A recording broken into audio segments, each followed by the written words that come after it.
Sementara itu, Satuan Narkoba Polresta Denpasar meringkus 2 orang yang bekerja sebagai satpam dan guide yang kedapatan mengedarkan narkoba jenis sabu-sabu dan ganja.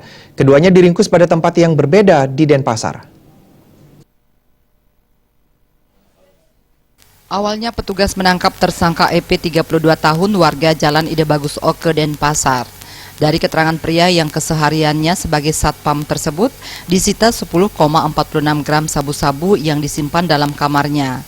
Menurut Kasat Narkoba Polresta Denpasar Kompol Gede Ganevo, narkoba ini telah dikemas dalam bungkusan kecil dan telah siap diedarkan. Mengamankan ya 1 orang pelaku, jadi inisialnya adalah EKT.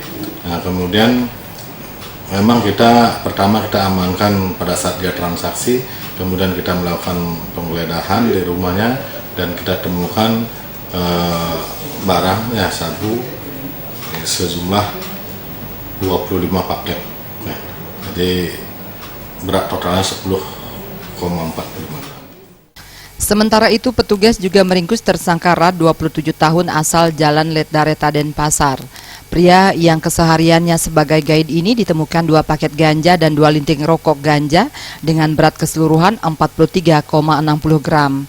Tersangka mengaku selain mengedarkan ganja juga dikonsumsi sendiri. Mengamankan 1 orang yang kita duga kuat bahwa yang bersangkutan sebagai pengedar termasuk juga pengguna ganja. Jadi kita amankan dia di rumahnya, kemudian dari hasil penggeledahan kita menemukan ganja ini di lemarinya, kemudian termasuk juga penghancur.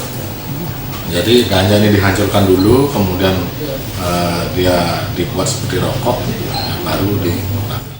Kini pihak kepolisian masih mengembangkan jaringan kedua tersangka ini. Rai Swantara, Bali TV.